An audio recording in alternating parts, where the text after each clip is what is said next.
is future Kate and Kelsey. This is us from the future and the past. Because you're about to listen to past Kate and Kelsey's episode of Adult Shit. We just want to let you know that we actually recorded that episode on the last day of October. So that's why we're talking about drinking. Sober November is in full effect. So if you hear us in the beginning talking about drinking, that is why. Anyways, back to past Kelsey and Kate. There they go. Yeah. Oh, that was an interesting choice. You guys. Thank you. Wow, we're so excited. Yeah. This is our third episode. Third ep. And we have officially been ranked in the iTunes podcast. The very first episode broke into the top 200 of all podcasts. Who cares about stats? Right now we're number 14 in comedy, which is like, we could not do this without you guys. That's just you guys listening. Thanks for listening. To us be fuck ups. Thanks for listening, and thanks for reviewing it. That really helps. The reviews really help so much, and the ratings help, and you guys are just fantastic. Guys, we just can't believe we're doing something right. Yeah, it's crazy. We just can't believe you guys. I'm waiting for the other shoe to drop. I'm waiting for all you guys to be like, fuck you guys. We're naturally pessimistic assholes, and we just can't believe that you guys like this, and it's totally because of you that we're gonna keep talking about how shitty things are going for Oh yeah, and how shitty things are going and how shitty we are. We do want to say that if you're watching this on Boldly at youtube.com/boldly, that you can actually go to iTunes and subscribe to this and just listen to it. You don't have to watch our ugly mugs. You could go straight to iTunes to Adult Shit, and shit is spelled with a 1. Okay, it's Adult Shit. Yeah, it's very Adult confusing. SH1T. Anyways, we don't want to be that podcast that only talks about subscribing. We'll cut that down. Kate, I just want to say, I haven't seen you in a couple days. I know. You've been so busy you are writing the second season of Unfortunately Ashley, which is Ashley Press's another BuzzFeeders show, and we haven't seen each other. Well, I wrote the season, and now we're filming, and it's going to be a pretty good show. I'm excited for it. It's going to come out December 15th, if you guys want to see it. We can't keep plugging everything. But that's our lives now, is we're fucking pluggers. We're podcasters, goddammit. So I've noticed, so from working so much, I've noticed that when I do have a moment to like go out, boy do I. I was drunk all weekend. Even on Sunday, I was like, I'm gonna give my liver a break and I'm just gonna, drink beer. I mean, that is technically, I think, lighter on the liver than straight up whiskey, which is what we were drinking. Oh boy, does whiskey make me fight. There is a little love in my heart for whiskey. I fucks with the whiskey. I like fighting, to be quite honest with you. I'm having like an incredibly good week. Things are going so dope, and I'm really happy, and it's just one of those things where it feels too good to be true. When things are going really well, I immediately go, how can I fuck this up? Boy, we're getting into it real quick. Believing you don't deserve certain things and whatnot, and like if you work for something, it's not gonna happen. I'm constantly waiting for the other shoe to drop. I teeter daily between I am a goddamn queen who deserves the world and I am a trash person who should be stepped on every day. So when things are going well, we're very cautious, but I think we should slow down a little bit and appreciate when things are going well. Yeah. Because 9 times out of 10, we're always complaining. And I mean, things will go badly again. That's for sure. Like, just because things go well. I think that's like a thing that happens kind of a lot. And I don't know if social media encourages this. My theory is that it does, is that because you could sort of control how you're seen and like how people think you're doing. Yeah. You know what I mean? So you sort of have this like idea of how she got her perfect body or like how she, is doing this or, you're on a vacation, you're living this perfect life. But the truth of the matter is that you will always have good times and always have bad times. Yes. I think a lot of times I personally sabotage the good times, fearing and getting ready for the bad times. Sometimes I'll look back at like my Instagram or my Twitter feed and be like, wow, I was faking looking like I was having the best time. Like I look so happy in this moment, like I was killing it, and I was so unhappy. I do that. Okay, listen. I know this isn't kosher to say. Did you just abbreviate kosher? I'm sorry. Let me start that over. Let's cut that out. Nope, we're keeping that shit in. A lot of times I'll post stuff because out of spite. Wow. Excuse me. No, don't apologize. Out of spite or out of like for the love of God, please slide into my DMs. For the love of God. How does that have to do with what we were just talking about? Post stuff about me or doing happier or like being happier than you actually are. Oh. Every day I'm waiting for someone to confess their undying love that they've had for me for years. Speaking of social media, we did have a ton of you guys write to us on Twitter and Instagram. Not only complimenting us, which we totally fucking appreciate and like can't even handle, we don't know what to do with all this awesome feedback, but asking us questions. And we thought, what better fucking way to have a segment than pull some of the questions you guys asked us and fucking answer it right here live. It's not live. So we have our first question it comes from a girl named Courtney, and we don't want to say her like handle or anything. Charlotte. No? Well, I was gonna, okay. I was using a fake name. Okay, we're gonna use a fake name. It comes from Courtney. Courtney. Sure. She wrote in and asked, and that's the other thing, is we're gonna keep her name anonymous right now because we didn't ask if we could. Yeah, also use her handle. Her profile was private. Yeah. So if you don't mind us answering your question on the air, just tell us when you write us. Like say, we can use this. She wanted to know, talking about our first episode about HOE-VEMBER coming up, she wanted to know. It's here. It's here. It's officially November. Charlotte asked, Courtney/Charlotte. We've already fucked this up. She wanted to know, how do you prep for HOE-VEMBER? Wow, great question. Great question. I feel like we covered the mental prep game on our first episode. If you haven't listened to that, go ahead and listen. But there also is, I think, some like, you gotta physically prep a little bit for HOE-VEMBER. I think this is gonna be a really interesting question for both Kelsey and I to answer because of the fact that Kelsey is a seasoned veteran in makeup and hair and like... Tips hat to myself. I mean, just like personal maintenance. I like that. She's got it. And I will talk to everyone out there who struggles. So do you want to go first? I am one of those feminists who believe that you don't have to fucking look good for anyone. I truly love to get ready for myself.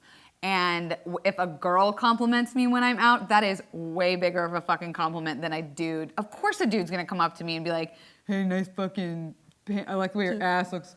Your lips would look good on my dick. my dick. Yeah. No one's ever said that to me. Really? No. Actually, no one's ever said that to me.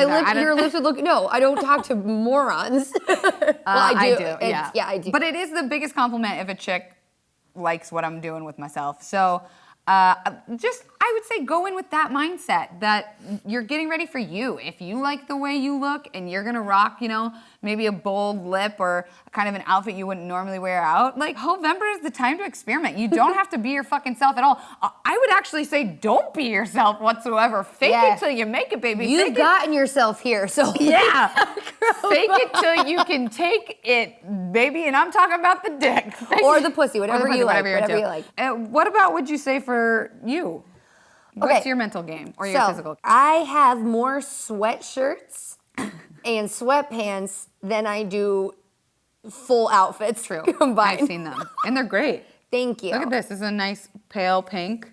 Thank you. Very like millennial pink of you. Okay, so what I would say is definitely shower. Step one. Because if you're gonna go out and it's gonna be sweaty and stuff like that, you wanna make sure and really get in there. Make sure all your creases they're not holding any sort of bacteria. Make sure your creases aren't greases. Yeah, get rid of the grease from your crease. I'm sorry. Okay, and then I would say also take care of, I haven't done it in a while, but take care of the upper lip hair. Ooh, that's a good one. The nipple hair. Oh, do you think hair? People are noticing hair? I notice it. I feel better. I have dark hairs, so I feel better when they're gone, right? I've let my eyebrows go because I don't give a fuck. And then the nips, I try to pluck them. Haven't in a while, but they're long. I don't have nipple hair, but I have this one crazy... I got one there too. Thick, dark chest hair. Yeah, I have a lot of testosterone, I think. There's one video that Eugene made, you can go look at it on BuzzFeed, where he actually pulled it out with his teeth. And I'll just leave that for you guys to find on your own time. For dressing, because sometimes it's hard, I find it really hard to like get myself actually ready because I wear so many comfortable clothes and I'm not necessarily always confident in my body.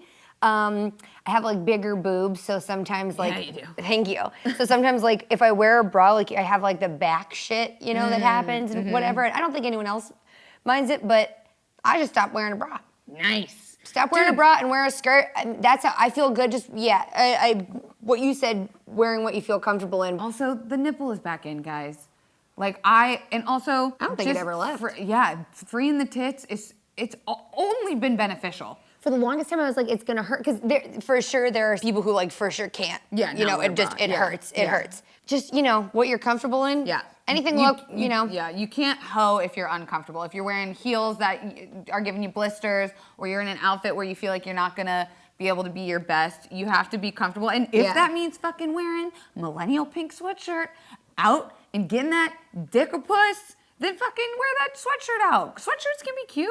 Yeah. I'm really into rocking just t-shirts right now. That's another thing I sort of came to terms with, because I heard a lot of people sort of give me advice about being like, you gotta wear like something super low cut, you gotta dress sexy, and that pissed me off to no end, because I'm like, okay, if you want to, so if what you're only looking for is going and getting fucked or fucking or whatever, fine, and you have like a certain like, okay, I know that this is the right, it's gonna sound awful, bait to use, you know what I mean? And just be like, okay, cool.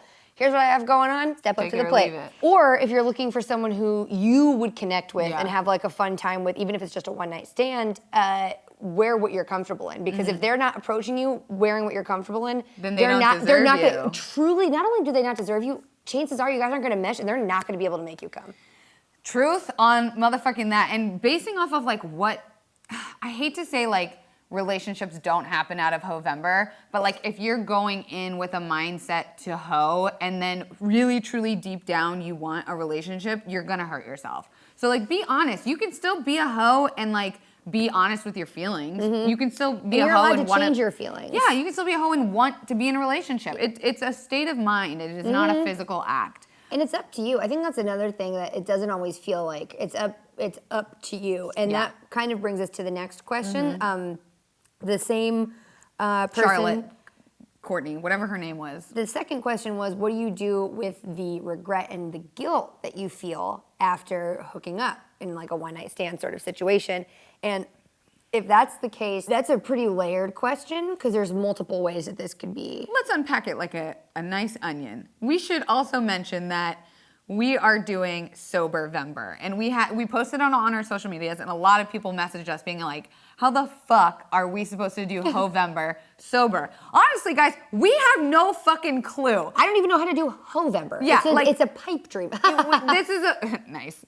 This is a big step for both of us. Like I can't speak for you, but I can definitely, I've told this to you a million times. I've told the group chat that I definitely sometimes use alcohol as not a way to bring out my confidence, but as almost as an excuse. So like, it numbs your insecurities. It numbs my insecurities. That's why drunk people dance on frickin' tables. Touché. So I have a real hard time with things, I talk about this in therapy like a lot, things that I enjoy give me extreme guilt. So like, I joke and say like I'm a prude and stuff like that, but really and even like being bisexual is sort of like, I still sort of hold back because I'm just sort of like, I don't deserve this. I can't enjoy this. And it makes me feel like dirty and weird, and that could be unpacked in a bunch of different ways. So that's one thing that maybe, if it's something along the lines of you feel guilty because you feel bad for enjoying yourself in that way, because we are kind of taught to not enjoy ourselves in that way, then that's something to like maybe work on in smaller doses. Like what's your favorite food? What's your favorite like song? What's your favorite color? Like pamper yourself with like your favorites in other ways. If you're feeling guilty because you didn't want to do it, maybe examine like how you got there. Yeah. And like I know it really feels like, we're joking around about HOE-VEMBER and being like, and talking about it, but it's what you want to do, and it's also subjective. And there are so many, like most of the time, literally all of the time, I don't go home with guys or girls because I don't want to on the first date. I might want to like maybe dance with them or like flirt or something like that, but it's not within my comfort level to be like, yeah, let's go home. So you're allowed to if you want to, and you don't have to if you don't want to. And it doesn't mean you're a prude, and it doesn't mean you're not like the chill, cool girl. It just... Whereas I am the quite opposite of that. Whereas I like one night stands. I don't have I don't consider it to be a slutty thing. I think it's a great way to like test to see if you have chemistry with someone. The worst thing that has happened to me is where I've hit it out of the park with someone personality wise, because I think I have think I have a pretty outgoing personality where I'm a people person. And then the worst thing is find out you have no sexual chemistry. And sometimes even if I'm hoeing or I'm looking for a relationship, I would like to figure that out sooner than later.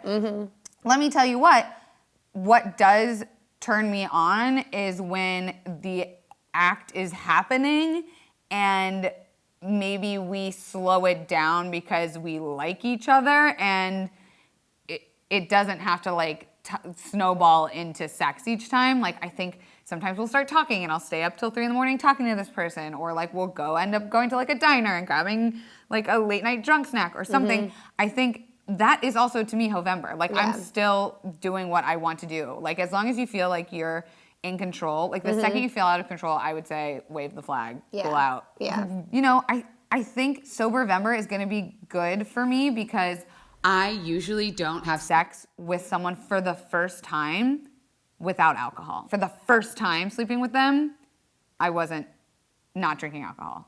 So like, okay, got so it. the second time maybe we were sober, or the third time or fourth time, but the first time there's something about like those nerves and that jitteriness that like maybe a glass of wine helps me feel more comfortable with my sexuality. So like for this HOE-VEMBER, I specifically wanted to be sober to see if I'm comfortable in my own body and feeling like a sexual being. And I gotta say, I have never been more horny in my fucking life. I'm talking about I wake up masturbating. Yeah.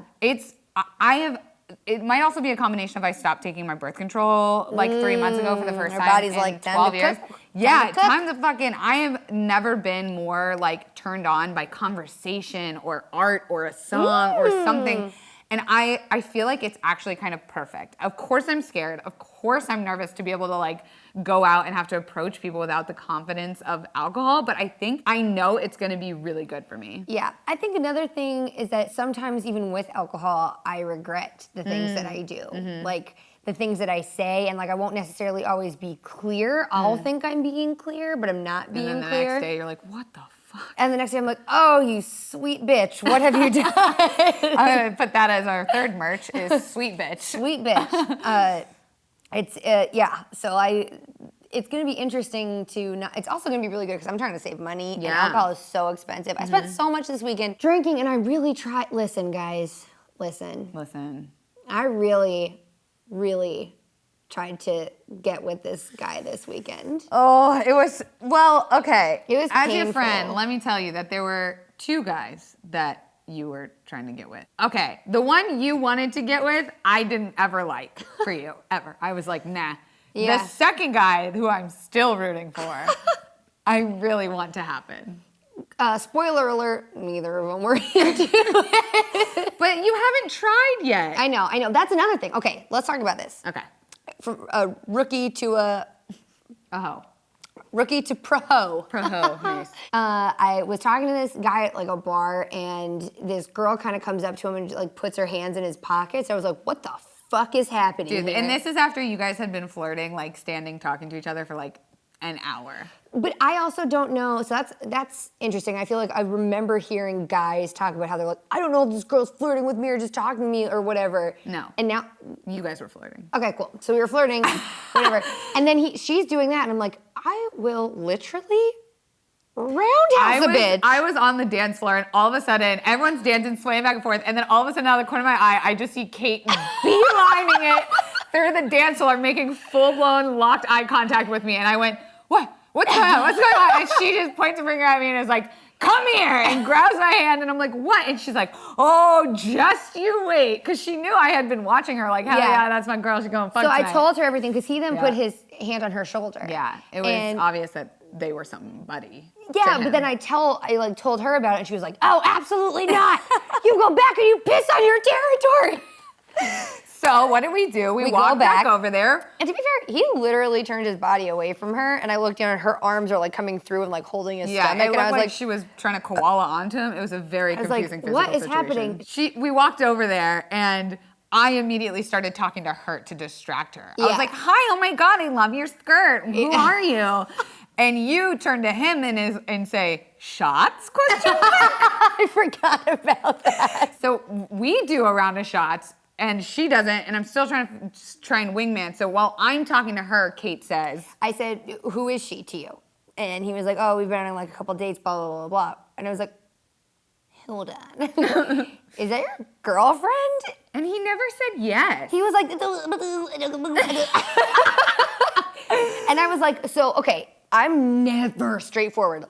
Ever. Yeah, but you had that sauce in you, baby. When it comes to like that sort of stuff. And so I remember saying, and again, this was cloudy, what I remember saying is, if that's what she is, that's how you have to introduce her. Yes, because you also, I overheard you. Yeah, because I was flirting, I was like, yeah, touching him and stuff, and so like, I looked shitty, and I was mad at her, and I don't fucking like that, because I was like, who is this bitch? When really, she was just nice, lovely girl. She's like, I don't know anyone here. Yeah. I'm with this guy that I'm supposed to be dating. And what you said, which I liked, is you kind of like stood up for her. You were like, look at her. She feels bad. Like, you need to introduce her as your girl if she's your fucking girl. If she can't because she was marking her, like she was like holding him and stuff like that. Yeah, so, like, and she was being shitty, which is why he's the guy that I think you shouldn't pursue, because he clearly is like... He's a nice guy, but I think it was just an uncomfortable situation. Everyone was drunk. But so how do you feel? Because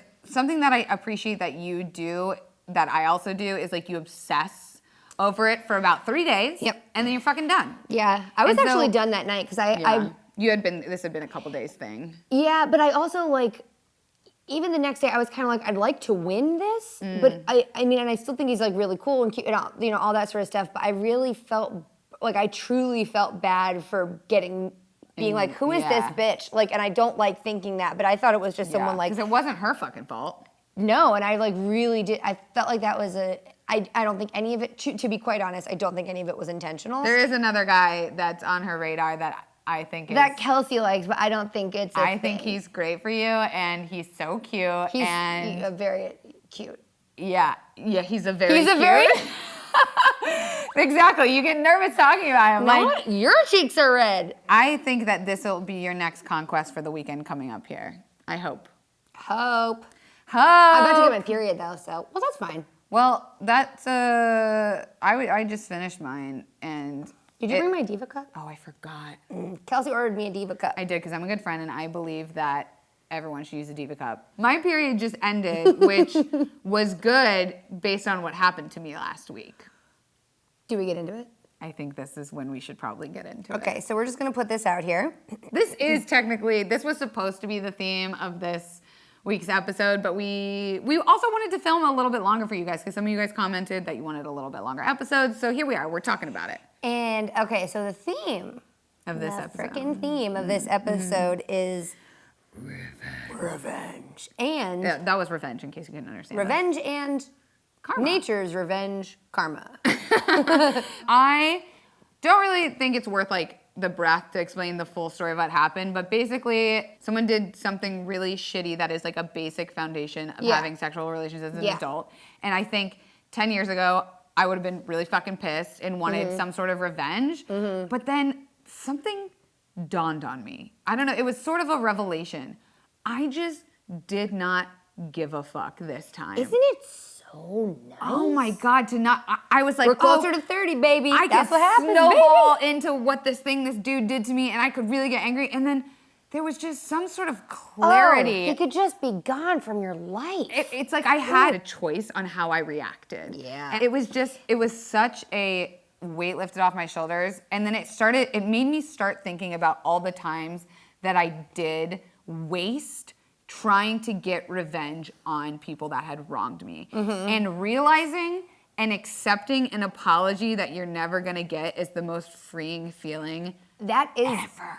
Yeah, dude. I feel like revenge never truly feels that good. Yeah. I mean, maybe sometimes. I've never felt good. You'll feel better when you truly want him to be happy. Yeah. And it was right. I was just like, yeah, I just want to. Like, I cannot stress that enough about like relationships in your early 20s or your late teens, or like from high school to whenever you do end up with the one. Yeah. I cannot stress enough how much those relationships, sure, while they do shape you, how much time heals wounds. Yeah. Like, there are things that I'm sure we've all felt so fucking spiteful over and angry over, and like crushed over Yeah. to only realize that when they say like it does get better, it's annoying, but it really fucking does get better. It does, because I was also the one to pine. I pined after people. Oh, like, no. oh my God. It's a very British word. Pining. But I would do that for like a really long time, and now I'm just sort of like, I'm not chasing anyone. If you don't like me, cool. Ugh. It's a nice feeling. It's such a freeing feeling because, again, like, there have been relationships, I mean, that have ruined me. And now I look back on them even, I don't know, 5 years later, and I'm like, was that even really love? But at the time, it was so all-consuming, and all I wanted was for that person to hurt as bad as I do or did. Yeah. Mm-hmm. And now I just want that person to be happy. Mm-hmm. There are some guys that I kind of feel bad for that I'm like, I just feel sorry for you. Yeah. That at the time I would have liked nothing more than to fucking hurt them and cheat on them and crush them and ruin them. And sure, I sure did hurt some people back in the day, but now there's something, I think once you go through enough of those moments of realizing that revenge feeling is such a temporary high, the feeling of not giving a fuck and getting over it and putting your energy into shit that actually matters is the most freeing feeling of my life. It's because you wake up and like, we talk a lot about like hangover anxiety, blues, like hangover blues, and it's kind of like you wake up after certain things and you're like, oh, I'm heartbroken about this, or I'm like really sad about this, or maybe I'm not.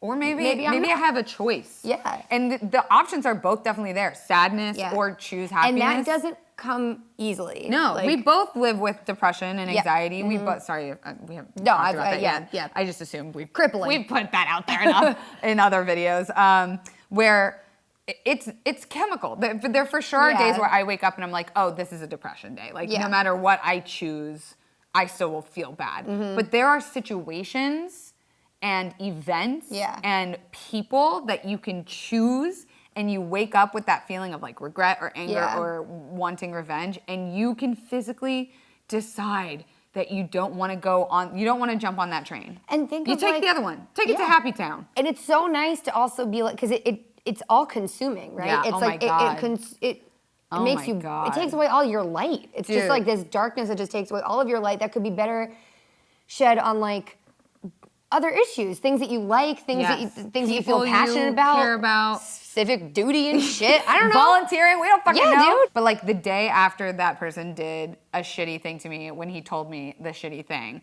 I probably talked about it for like a good straight 12 hours to my best friends, being like, man, I just feel so stupid. I feel gross. I feel this. And I was doing a lot of like self-hate. And then it turns into like, no, this person did something wrong or gross or shitty. And I was able to go through the roller coaster of rides. And I felt really bad that I was taking up Kate and Freddie's time talking about it, being like, I'm sorry I keep mentioning it. I feel so dumb, or I feel so this. And Kate said something to me that I will never fucking forget. Sometimes you have to talk about it all day to get to that feeling of numbness. Like sometimes talking about it enough, seeing it from every angle, what could you have done differently? What will you do next time? Gets you to that place of not giving a fuck. And numbness is different from not giving a fuck, sure, but like there is a numbness where you just talk it to death. And then she followed it up with, and I almost shed a tear, she said, you forget that your friends want to be there for you. And that was like a goddamn fucking revelation. It's true. Like I'm hugging. That's why the sound. But like if you are going through something, it's really hard to ask for help. Or like if you're mad at someone, or you're angry, or someone has done you wrong, it is really easy to want to internalize that and keep it in. But sometimes you gotta fucking let it out. Listen, I did that, and I kind of fucked up a relationship, like a friendship even. There was like this girl who I was good friends with, and then we kind of liked each other, and we weren't comfortable telling each other because we weren't really comfortable in our sexuality. And we both got kind of like, it would come out in like different ways. And then because I wasn't talking about it honestly, even with my closest friends, because I was so scared of like being attracted to her. So I was like, I played full victim. Like I was like, and we both had, you know, done stuff good and bad. No, and we were equal in it. But for some reason, it just made so much sense for me to internalize all of it and be like, she's bad and she did this or whatever. And I did it for so long, and it took me so long to come around and be like, I played a really big hand in what happened in our fallout, and I'm still real sad about it. And it's just something, it's a lesson that I'm really glad I learned, and I don't want to do that ever again, because it feels bad to even not be like close with her now, because she was a good friend. And well, there's something to that story of like how do you get to a place where you feel like you have your power back? Because being a victim never feels good. Like some people do it, not saying this is what you're talking about, but like some people like being the victim. Like some people, I liked it at that time because it meant that the truth wasn't right. The truth. It wasn't the truth. And sure, there are things that happen to people where it is absolutely not your fault, but the way to not be a victim anymore is to take your power back, and whatever that means to you. Like that's where I would give advice to people to look first. And like, sure, feel all the anger, feel all the feelings, get out what you need to get out, but the more you waste your time is doing those feelings and having those reactions is less time you get to spend being happy or moving on. Something I've been trying to do is just be honest about what I want when I want it. And if it doesn't work out, deal with it then. If you avoid pain and you avoid hurt and you avoid failure, but really you're avoiding the possibility for good things and success and fun and love, really. So you avoid all of the good stuff. And to me, that's playing it safe, that's playing it smart. And that's not the... Well, it's like you would never know what true happiness is if you didn't know what true hurt felt like. Like all those times where, you know, you get out of a relationship or you get out of a situation where you're like, well, lesson learned. Next time I'm going to do it different. As cliche as it sounds, it's true. Like sometimes it takes 10 of the same fucking thing to happen by the same person even for it to click. But eventually, like, you'll go through the motions, and that idea of the temporary negativity, like the more you harp on that, the more of a reality it does become. And the more you look back at that love or that friendship or that relationship or that one night stand, and the more you'll look at it in a negative light. You know, I can look back on relationships now and be like, wow, now I can see the good because I'm so far removed. I can really see how that was a great relationship and how much I learned and the lessons I learned. And then there are relationships where I was like, what the I was severely like, you know, either emotionally abused or whatever it was, where it took fucking time. And if we react in those like moments of anger, where like in high school, I remember egging a guy's car with my best friend, and we were like, yeah, fuck that guy. And then we were like, okay, now what? Like, that's it. That's how, like, those moments of temporary revenge never feel as good as like channeling your energy into something better.